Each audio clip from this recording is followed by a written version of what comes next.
Sem Mladen Dolar, profesor na oddelku za filozofijo Filozofske fakultete. Moj doktorat je bil, ki sem ga branil leta 1991, v letu osamosvojitve sicer. Moj doktorat je imel za temo Hegelova fenomenologija duha, eno od najtežavnejših filozofskih knjig v vsej filozofski tradiciji. Dialektika zavesti in samozavedanja v Hegelovi fenomenologiji duha je bil naslov tega, moj mentor takrat je bil profesor Božidar Debenjak. In tukaj bi lahko nakratko rekel, v pomenu tega doktorata je nemara to, da smo pripadali neki generaciji, ki je bila formirana in vzgojena ob nekih revolucionarnih časih, ko je francoskega strukturalizma na eni strani in Frankfurtske šole, recimo, na drugi strani. Frankfurtska šola je bila tista, ki se je krepko opira na hegelovsko dediščino. Francoski strukturalizem je bil tisti, ki je se postavil popolnoma nasproti celotni hegelovski dediščini. Anti-Hegel bi lahko bila neka skupni imenovalec tega. In videti je bilo, da smo bili formirani skozi dve miselni usmeritvi, dve šoli mišljenja, ki ste bili med sabo nezdružljivi.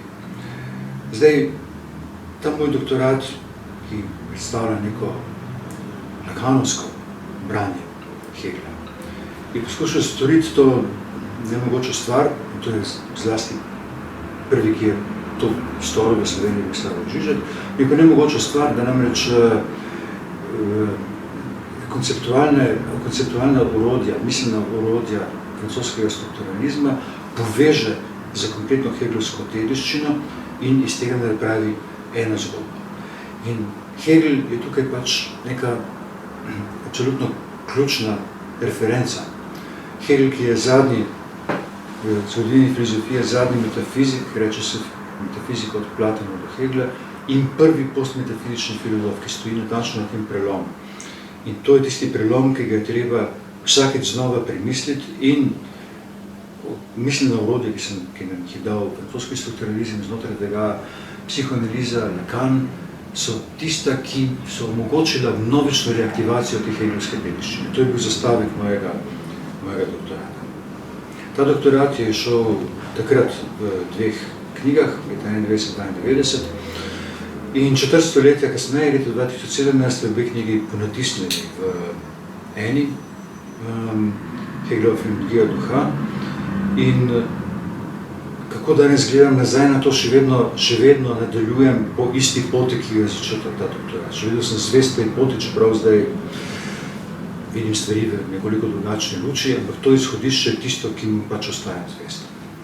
Potem se je pa počasi vedno bolj, se mi zdi, prav med nami tremi, torej z Mladenom Dolarjem in Slavojem Žižkom, začela oblikovati neka še posebna vez, ki je bila hkrati in prijateljska in idejna. In mislim, da eno brez drugega absolutno ne bi delovalo. Da je neka complicity, ki je potem tudi, da smo tudi potem skupaj nastopali v takšnih in drugačnih oblikah večkrat, kar je potem od zunaj začelo se prepoznavati kot trojka, kot lakanovska šola in tako naprej. Dejansko je ta oznaka je prišla od zunaj, ljudje so prepričani, da obstaja neka inštitucija, neka stavba. Ko me sprašujete o filozofiji in o filozofskih šolah, moram povedati to, kar sem, še ko sem bil izzvan na filozofski fakulteti, takrat, ko smo sprejemali na sprejemnih pogovorih študente, da povedal študentom tole resnico. Filozofija je hiša z mnogimi sobami. Te sobe seveda niso brez komunikacije med seboj, ampak so sobe, v katerih se filozofsko raziskuje. In jih ne kaže postavljati v hierarhičen red, ta je edino prava, druga pa so manj prave, pa tako naprej. Tudi tista šola, ki je meni zelo pri srcu, je šola, ki je v eni od lepih dvoran hiše filozofije To je ta šola, ki jo predstavljajo Slavoj Žižek, Mladen Dolar in Alenka Zupančič.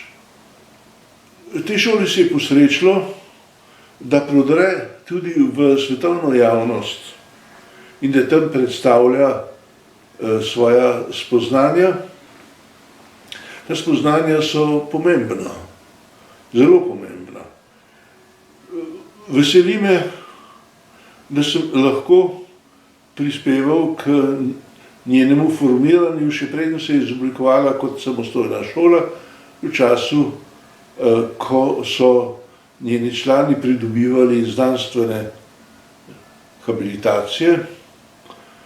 Predvsem me pa veseli to, da so ponesli pomen filozofske misli, ki je nastala na Slovenskem, tudi v svet.